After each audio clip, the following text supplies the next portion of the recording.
नमस्कार रसिक मायबापू हो. मी कवी गायक व्याख्याता विजयकुमार मोकळे करंजगावकर.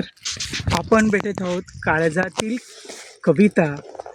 मी लिहिलेल्या आणि गायलेल्या आणि विविध संमेलनात सन्मानित झालेल्या काळजातील कविता या सदरामध्ये. आजची कविता खूप सुंदर आहे, खूप सगळ्यांना हवीशी वाटणारी आहे, सगळ्यांच्या जीवनात पॉझिटिव्हिटी वाढवणारी आहे, सगळ्यांना मोटिवेशनल आहे आणि निश्चितच तुम्हाला ती आवडेल. फक्त आपण माझं चॅनल विजयकुमार मोकळे करंजगावकर सॉन्ग हे चॅनल जास्तीत जास्त सबस्क्राईब करा, लाईक करा. एक सबस्क्राईब हा एक आपला आशीर्वाद मला मिळणार आहे मित्रांनो. आणि म्हणून जास्त वेळ न घेता कवितेला सुरुवात करूया. कवितेचं नाव आहे जीवन. प्रत्येकाचं आपापलं जीवन आहे, प्रत्येकाच्या आपापल्या परीनं त्याचा संघर्ष वाट्याला आहे, त्याचा उत्कर्ष वाट्याला आहे आणि या नानाविध प्रसंगातून तो आपापल्या जीवनात पुढे चालला आहे, उत्कर्षाला चालला आहे. आणि मित्रांनो, ही कविता खरं तर महाराष्ट्रभरातल्या तमाम ऑडियन्सनी मला फोन करून तिचा ऑडिओ बनवण्याचं सांगितलं, माझ्यावर प्रेम दाखवलेत, माझ्यावर विश्वास दाखवलात, एका ग्रामीण साहित्यकाराला इतका सपोर्ट केलात, त्याबद्दल तुमचं मनपूर्वक धन्यवाद आहे. मानावे तितके आभार कमी आहेत. जास्त वेळ घेत नाही, कवितेला सुरुवात करतो. कवितेचं नाव आहे जीवन. मित्रांनो, वेळ कुणाची टळत नाही, कळलं तरी वळत नाही. प्रत्येक माणसाला विचार करायला लावणारी कविता आहे. वेळ कुणाची टळत नाही, कळलं तरी वळत नाही. अरे संत गतीनं आयु संपते, मरण कुणाला टळत नाही. वेळ कुणाची टळत नाही, कळलं तरी वळत नाही. आणि संत गतीनं हे आयु संपते, मरण कुणाला टळत नाही. म्हणून जीव कसा दिसत नाही.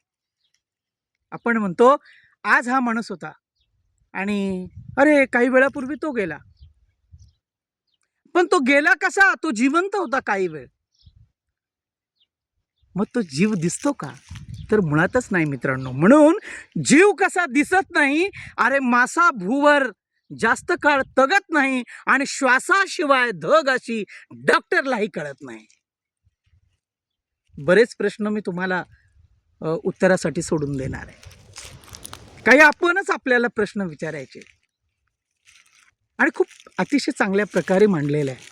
खूप चांगल्या प्रकारे दाद महाराष्ट्रभरातून सर्व रसिक मायबापांची आली. म्हणून जीव कसा दिसत नाही, अरे मासा भूवर जास्त काळ तगत नाही, श्वासाशिवाय धग अशी डॉक्टरलाही कळत नाही. मन शांत बसत नाही, मन शांत बसत नाही, कुणीकडे जाईल आणि कोणाकडे येईल. मन शांत बसत नाही, कुणीकडे जाईल, कोणाकडे पाहिल आणि कोणावरती येईल. अंतर्मन स्वतःचं स्वतःलाच कळत नाही. म्हणून वेळ कुणाची टळत नाही, कळलं तरी वळत नाही. आणि संत गतीनं आयु संपते, मरण कुणाला टळत नाही मित्रांनो. आणि मन हा असा तरल प्रकार आहे का मी जरी कविता म्हणत असलो तरी माझं मन दुसरीकडंच कुठेतरी असतं. मी या ठिकाणी पूर्वपणे मनाने नसतो. म्हणून ज्वानी कायम राहत नाही. बरेच प्रश्न मी तुम्हाला केलेले आहेत, त्याची उत्तरं तुम्ही शोधणार आहात. ज्वानी कायम राहत नाही, कधी म्हातारपण येईल आणि टमाट्यासम गाल हवा गेल्या फुग्यासम होईल. ज्वानी कायम राहत नाही, ज्वानी कायम राहत नाही, कधी म्हातारपण येईल आणि टमाट्यासम गाल हवा गेल्या फुग्यासम होईल. एवढा मोठा बदल तरी माणसाला कळत नाही. एवढा मोठा बदल तरी माणसाला कळत नाही. अरे वेळ कुणाची टळत नाही, कळलं तरी वळत नाही. आणि संत गतीनं आयु संपते, मरण कुणाला टळत नाही. धन कितीही साठवा, साठत नाही. वसुंधरा ही कधीच कशी संपत नाही. आणि ज्वालामुखी होऊन सुद्धा धन कितीही साठवा, साठत नाही. वसुंधरा कधी कधी कधीही संपत नाही. अरे इतक्या वेळा ज्वालामुखी होऊन सुद्धा निसर्गाचा विलय नाही. आणि म्हणून कायमस्वरूपी दुःख कुणाचे एक समान राहत नाही. कायमस्वरूपी दुःख कुणाला एक समान राहत नाही. अरे वेळ कुणाची टळत नाही आणि कळलं तरी वळत नाही. संत गतीने आयु संपते, मरण कुणाला टळत नाही. आणि इथून पुढे प्रत्येकाला या अंतऱ्यामध्ये प्रत्येकाने विचार करायचा आहे. प्रत्येकाला विचार करायला लावणारे काही प्रश्न मी तुम्हाला या कवितेतनं विचारतो. खूप आवडलेली महाराष्ट्रभरातल्या ऑडियन्सला ही कविता. आपण हिला जास्तीत जास्त लाईक कराल, सबस्क्राईब करा. म्हणून देव कुठे दिसत नाही, देव आपल्या मनात आहे प्रत्येकाच्या. जे कुशल कर्म आहे, जे चांगलं कर्म आहे, त्या चांगल्या कर्माच्या रूपात तो प्रत्येकाच्या मनात जिवंत आहे. आणि म्हणून माणसातच देव आहे. देव कुठे दिसत नाही.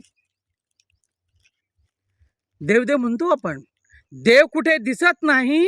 हार जीत चालू असते, ज्ञान कधी संपत नाही. अरे घार उगी उडत नाही आणि पेरल्याशिवाय उगत नाही. देव देव म्हणून सुद्धा कर्माशिवाय मोठेपण कोणालाच मिळत नाही. अरे प्रेम कधी संपत नाही, समुद्र कधी आटत नाही, स्वप्नातील स्वर्ग कधी कुणालाच दिसत नाही. दिवसाने गंती होते, वाढदिवसाने आयु कळते. मोकळे मरणाच्या भीतीनं कोणी जगणं सोडत नाही. आणि मन मारून कोणी कधी प्रेम करत नाही. मन मारून कोणी कधी प्रेम करत नाही. वेळ कुणाची टळत नाही, कळलं तरी वळत नाही. संत गतीनं आयु संपते मित्र हो, मरण कोणाला टळत नाही. म्हणून इतकं चांगलं जीवन आपल्याला मिळालेलं आहे. या जीवनामध्ये चांगले कुशल कर्म करून कर्माच्या रूपानं आपण मनात जिवंत राहूया. आणि याच प्रसंगी आपल्याला पुनश्च एकदा विनंती करेल की माझी जीवन नावाची कविता आपल्याला कशी वाटली, आपण माझ्या यूट्यूब चॅनेलवर कमेंट करून मला कळवा. आणि माझं चॅनल विजयकुमार मोकळे करंजगावकर सॉन्ग जास्तीत जास्त सबस्क्राईब करा, लाईक करा. धन्यवाद. आपल्याच कवी गायक विजयकुमार मोकळे करंजगाव.